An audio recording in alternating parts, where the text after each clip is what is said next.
रूस का इतिहास स्लाव जाति से शुरू होता है। स्लाव जाति यानी पूर्वी यूरोप में बसने वाली एक जाति थी। इसका पुराना गढ़ कीव था, यानी आज के समय का यूक्रेन सहित एक बहुत बड़ा हिस्सा।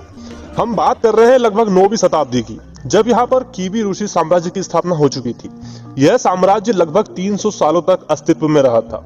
9वीं शताब्दी में इनके पास कोई विशेष राज धर्म नहीं था कि रशिया के राजा को जार कहा जाता है। रशिया में राजशाही थी, यानी मोनार्की, यानी राजा अच्छा मिल गया तो ठीक है, लेकिन अगर बुरा मिल गया तो भुगतना तो जनता को ही है, क्योंकि आवाज तो कोई उठा नहीं सकता। तो दोस्तों अब इतिहास में थोड़ा आगे बढ़ते हैं और बात करते हैं निकोलस फर्स्ट के शासन से। जब 26 दिसंबर 1825 को निकोलस फर्स्ट रशिया का जार बनता है। निकोलस फर्स्ट के शासनकाल के दौरान ही 1828 से लेकर 1829 में रशियन ऑटोमन एम्पायर के बीच युद्ध हुआ था, जिसमें रशिया ने जीत हासिल की थी। इनके शासनकाल के दौरान ही रशिया में अजरबैजान सहित कई बड़े हिस्सों पर कब्जा किया था, लेकिन 2 मार्च 1855 को इनकी मृत्यु निमोनिया से हो गई। लेकिन अफवाह तो यह भी है कि इन्होंने आत्महत्या की थी। इनकी मृत्यु के बाद सत्ता संभालते हैं अलेक्जेंडर सेकंड, और ये रशिया के सबसे सुधारक सम्राटों में से एक थे, जिन्होंने काफी अच्छे सुधार कार्य करवाए रशिया में। इन्होंने रशिया में न्याय व्यवस्था में काफी सुधार किए, शारीरिक दंड प्रथा को खत्म किया। हालांकि 1866 में इनकी हत्या की भी कोशिश की गई। इन्होंने ही 1867 में अलास्का को अमेरिका को बेचा था। इनके साम्राज्य के दौरान दमनकारी नीतियां भी अपनाई गई, जिसके तहत विद्रोह की संभावना में विद्रोहियों को कुचल दिया जाता था या साइबेरिया भेज दिया जाता था।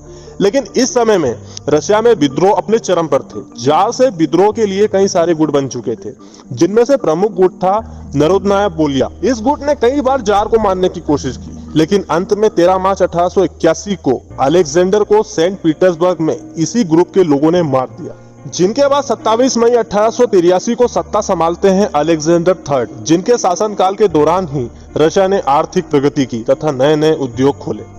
कुल मिलाकर यह कहें कि यह एक अच्छे सज्जन राजा थे।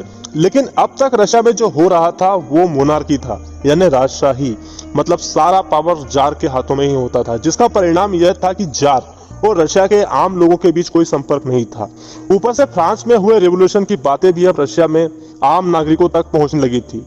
लोग समझने लगे थे कि डेमोक्रेसी नाम की भी कोई चिड़िया। करने से पहले बात करते हैं नरोदनिया बोलिया संगठन के बारे में, जिसकी स्थापना 1879 में हुई थी।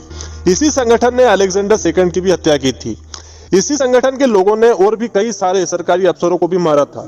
इस संगठन की बात मैं इसलिए कर रहा हूं क्योंकि इस संगठन के तार व्लादिमीर लेनिन से भी जुड़े हुए थे।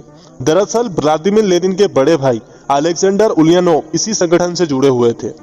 लेकिन अलेक्जेंडर थर्ड के कार्यकाल के दौरान इस संगठन ने 13 मार्च 1887 को अलेक्जेंडर थर्ड की भी हत्या करने की कोशिश की थी, लेकिन इस बार यह संगठन फेल रहा और यह घटना इसी संगठन पर भारी पड़ी तथा अलेक्जेंडर थर्ड ने इस संगठन से जुड़े सभी लोगों को पकड़ लिया तथा 20 मई 1887 को इस संगठन से जुड़े सभी लोगों को फांसी दे दी गई, जिनमें लेनिन के भाई अलेक्जेंडर उलियानोव सहित लेनिन की बहन सासा उलियानोव तथा 50 अन्य लोगों की मौत हो गई। इस घटना का अच्छा खासा प्रभाव लेनिन पर भी पड़ा। हालांकि अलेक्जेंडर थर्ड की कोई हत्या नहीं कर पाया था। उनकी मृत्यु 1 नवंबर 1894 में 48 साल की उम्र में गुर्दों की बीमारी के चलते हुई, जिसके बाद उनके बड़े बेटे टायरसेविच निकोलस ने सत्ता संभाली। और दोस्तों यहीं से सारे कांड की शुरुआत होती है, जब निकोलस सेकंड ने 26 मई 1896 को सत्ता संभाली। क्योंकि अब तक जो भी जार थे, इन्होंने युद्ध क्षेत्र में रशिया को जीत दिलाई थी, इसलिए भले ही कितने भी गिले शिकवे हों, लेकिन फिर भी रशिया की आम जनता अपने राजा का समर्थन करती थी। लेकिन निकोलस के साथ यह नहीं हुआ। इसे आप निकोलस की बुरी किस्मत भी कह सकते हो। तो दोस्तों अलेक्जेंडर थर्ड के बाद रशिया के नए जार थे निकोलस सेकंड, यानी रशिया एक प्योर मोनार्की वाला देश था। लेकिन इसी दौरान 1898 में रशियन सोशल डेमोक्रेटिक पार्टी यानी RSDP की स्थापना हो चुकी थी, जिसके नेता थे व्लादिमीर लेनिन, जो कि कार्ल मार्क्स की विचारधारा को फॉलो करते थे। तथा यही पार्टी 1903 में 2 भागों में बढ़ गई, बोल्शेविक तथा मेंशेविक। मेंशेविक की विचारधारा थी कि डेमोक्रेटिक तरीके से सत्ता पाई जाए, यानी चुनावी तरीकों से। लेकिन बोल्शेविक मानते थे कि सुधारों के लिए हमें सत्ता अपने हाथों में लेनी होगी, उसके लिए कोई चुनाव की जरूरत नहीं। लेनिन एक बोल्शेविक नेता ही थे। किसी कारणवश पहला रशिया जापान युद्ध हुआ। दोस्तों यह युद्ध ओवर कॉन्फिडेंस का सबसे बड़ा सबूत है, क्योंकि इतना बड़ा रशियन एम्पायर, जिसे बड़ा ही अभिमान था अपने आप पर, उनका मानना था कि जापान को तो हम ऐसे ही कुचल देंगे, बहुत छोटा सा तो देश है। लेकिन हुआ उल्टा। जापान ने बड़ी ही आसानी से रशिया को इस युद्ध में हरा दिया। खैर इस युद्ध के बारे में हम किसी और दिन बात करेंगे, लेकिन इस युद्ध में हारने के बाद रशिया की बहुत बेइज्जती हुई। जिन लोगों के पास अभिमान था रशियन एम्पायर का, और यही उनका सहारा था, जो कि टूट गया। जो लोग शुरू से ही गरीबी और राजशाही से परेशान थे, उन्होंने अब विद्रोह शुरू कर दिया और अब इनकी संख्या भी बढ़ने लगी, क्योंकि अब उन्हें लगने लगा कि अब हमें आवाज उठानी चाहिए। उस समय रशिया कृषि पर ज्यादा निर्भर था, इसलिए वहां पर किसानों का बहुत अधिक शोषण किया जाता था। साथ ही जब रशिया का आधुनिकीकरण किया गया तो गांव से लोग अब शहरों में आकर बसने लगे थे मजदूरी के लिए, और इन मजदूरों की हालत बद से बदतर थी। ऊपर से कार्ल मार्क्स की विचारधारा अब तक मजदूरों तक फैल चुकी थी, और ऊपर से रास्पुतिन, जो कि उस समय रशिया के लोगों को बिल्कुल भी पसंद नहीं आ रहा था, क्योंकि वो जार के फैसलों पर सीधा सीधा प्रभाव डाल रहा था। धीरे धीरे कंपनियों में हड़तालें शुरू होने लगी, इसलिए फादर गोपोन के नेतृत्व में कई सारे मजदूर विंटर हाउस पहुंच गए। दरअसल विंटर हाउस उस समय राजा का महल हुआ करता था, इसलिए ये सारे लोग अपनी मांगे पूरी करने के लिए जार के महल के सामने पहुंच गए और विरोध प्रदर्शन शांतिपूर्ण करने लगे। लेकिन जार ने उन मजदूरों की बातें सुनने के बजाय उन पर गोलियां चलवा दी, जिसके कारण लगभग 100 मजदूर मारे गए तथा 300 से अधिक मजदूर घायल हो गए। यह घटना 22 जनवरी 1905 को रविवार के दिन की है, इसलिए इस घटना को ब्लडी संडे भी कहा गया है। इस घटना का प्रभाव पूरे रशिया पर पड़ा। लोगों में अब जार के खिलाफ गुस्सा और बढ़ गया तथा यह घटना 1905 के रिवॉल्यूशन में बदल गई, क्योंकि अब तक सिर्फ वर्कर्स ही स्ट्राइक कर रहे थे, लेकिन अब स्टूडेंट्स, टीचर्स, इंजीनियर्स सभी ने हड़तालें शुरू कर दी। नतीजा यह हुआ कि जार निकोलस डर गया और जार ने एक पार्लियामेंट बनाने की घोषणा भी कर दी। इस रशियन पार्लियामेंट को ड्यूमा कहा गया। ड्यूमा को बनाने का यही उद्देश्य था कि जो जार के खिलाफ विद्रोह प्रदर्शन हो रहे हैं उस पर कंट्रोल हो जाएगा, लोग थोड़े शांत हो जाएंगे, और ऐसा हुआ। जैसे ही लोग शांत हुए, जार ने 75 दिनों के अंदर ही ड्यूमा को सस्पेंड कर दिया, जिसके बाद ड्यूमा को दूसरी बार चुना गया, लेकिन इस बार भी इसे डिसोल्व कर दिया गया, क्योंकि जार निकोलस नहीं चाहते थे कि उसका पावर ड्यूमा के साथ बटे। अब ड्यूमा को डिसोल्व करने का बहाना यह बताया गया कि ड्यूमा अपने ही राजा को मरवाने की कोशिश कर रही है, जिसके बाद तीसरी बार फिर से ड्यूमा को चुना गया, लेकिन इस बार ड्यूमा में लिबरल्स जैसे सभी लोगों को जार के विरोधी होने के कारण उन्हें बाहर कर दिया गया। सिर्फ उन्हीं लोगों को ड्यूमा का सदस्य बनाया गया जो जार की हाँ में हाँ मिलाते थे। धीरे धीरे 1905 का यह रिवॉल्यूशन फेल हो गया।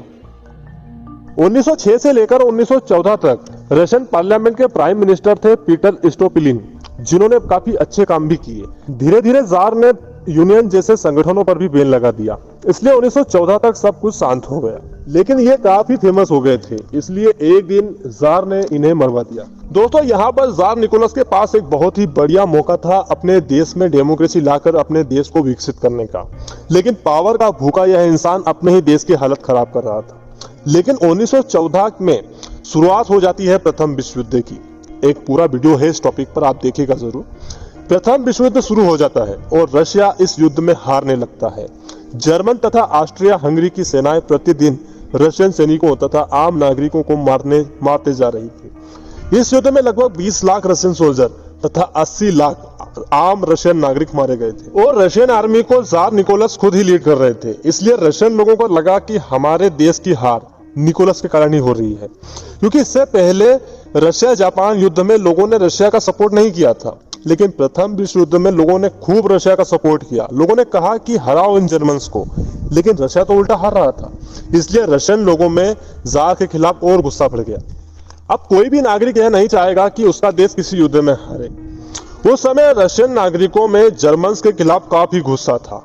इतना था कि एक जर्मन नाम होने के कारण सेंट पीटर्सबर्ग शहर का नाम ही बदल दिया गया और बदलकर पेट्रोग्राड कर दिया गया।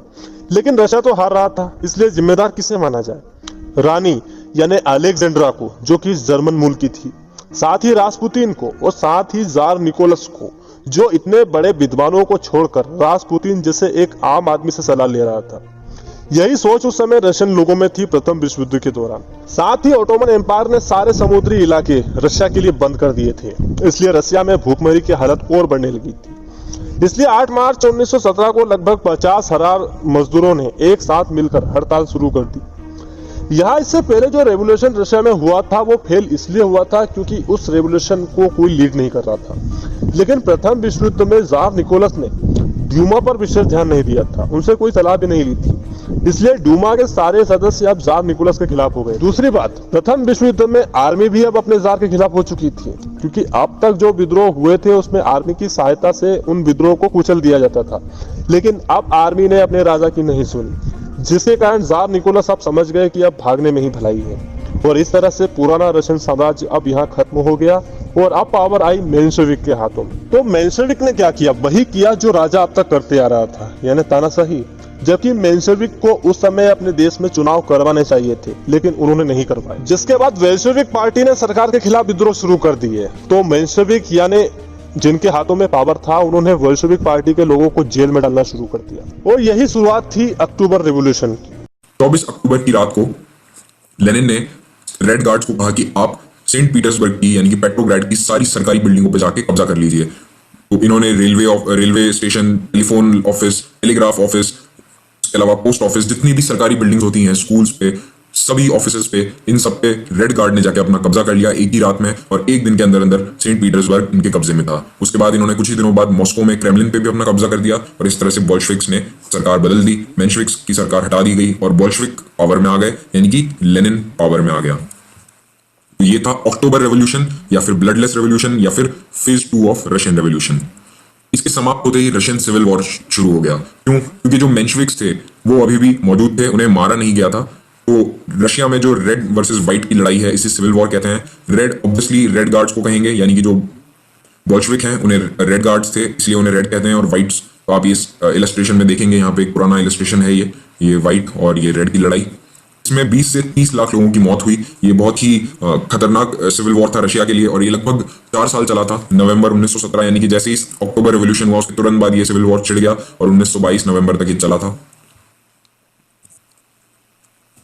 तो देखिए व्हाइट में कौन कौन है। रेड को हमें पता है कि बोल्शेविक्स हैं। व्हाइट में थे सपोर्टर्स ऑफ मोनार्की, यानी कि जो जार को फिर से राजा बनाना चाहते थे, लैंडलॉर्ड्स या फिर एरिस्टोक्रेट्स, जिनकी जमीनें छीनने वाली थी, क्योंकि लेनिन ने पहले ही कह दिया था कि सारी जमीन कम्युनिज्म फिलोसॉफी के अनुसार जो सारी जमीन है, सारे रिसोर्सेज हैं, वो कलेक्टिव होंगे, वो सबके होंगे, ना कि किसी एक या दो आदमी के। तो यानी कि जिनकी बड़ी बड़ी जमीनें थी उनकी सबकी छीनने वाली थी, इसलिए वो व्हाइट्स का सपोर्ट कर रहे थे।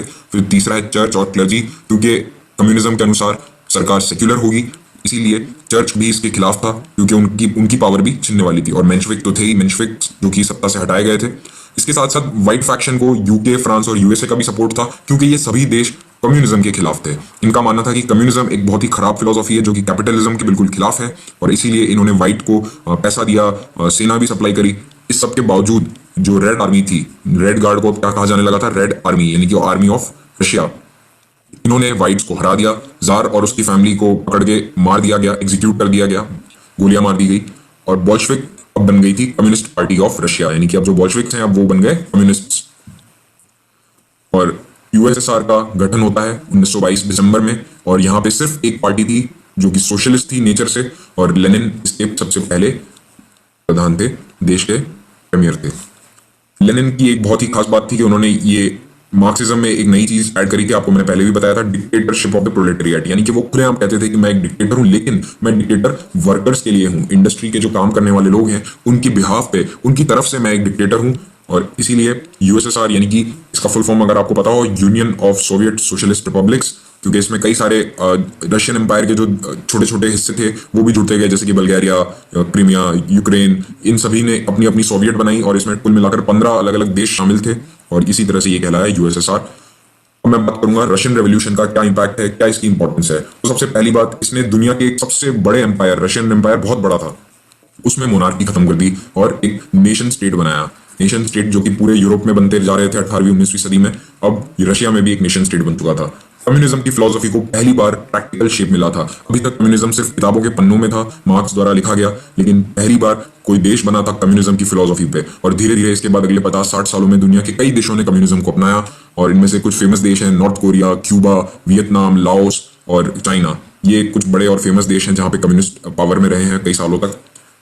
उसके बाद नेशनलाइजेशन ऑफ ऑल रिसोर्सेज और अबॉलिशन ऑफ प्राइवेट प्रॉपर्टी, सारी प्राइवेट प्रॉपर्टी बंद कर दी गई, सारी प्रॉपर्टी सरकार की है, सारे रिसोर्सेज, नदी, माइंस, सब कुछ सरकार का है, सरकार ही सारी काम करेगी, कमांड इकोनॉमी चलाएगी, यानी कि सारी कंपनीज, साबुन से लेकर हैवी मशीनरी और टैंक्स के मैन्युफैक्चरिंग तक सब कुछ सरकार करेगी। ये थी कमांड इकोनॉमी और नेशनलाइजेशन ऑफ ऑल रिसोर्सेज। फिर 5 ईयर प्लान शुरू करे गए। ये एक बहुत ही यूनिक फीचर था, दुनिया में उस वक्त ऐसा किसी देश में नहीं देखा गया था। तो 1928 में सबसे पहला 5 ईयर प्लान शुरू हुआ और भारत में भी हमने यहीं से यूएसएसआर से ये आइडिया लिया है 5 ईयर प्लान का। याद रखिएगा, भारत का पहला 5 ईयर प्लान 1952 में शुरू हुआ था और यूएसएसआर में 1928 में।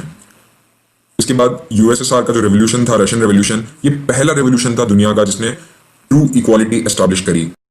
देखिए, रशिया में डेमोक्रेसी नहीं आई, लेकिन एटलीस्ट जो पावर्स थे, जो अधिकार मिले हुए थे, वो सबको बराबर मिले थे। अब चाहे आप जार निकोलस के भांजे या भतीजे हो सकते थे, लेकिन आपको 1922 के बाद से वही अधिकार प्राप्त है जो कि एक आम किसान को या फिर एक फैक्ट्री वर्कर को है। तो यानी कि एरिस्टोक्रेट, क्लर्जी और प्रोलेटेरिएट यानी कि वर्कर्स, इन सबको समान अधिकार, बराबर अधिकार मिले रशियन रेवोल्यूशन के बाद। भारत में भी ऐसा ही हुआ। भारत के आजाद होने के बाद हमारे संविधान ने सबको बराबर अधिकार दिया और सबको वोटिंग राइट्स भी दिए। इसीलिए रशिया और भारत इस मामले में बहुत आगे माने जाते हैं। आई होप आपको रशियन रेवोल्यूशन समझ में आया होगा।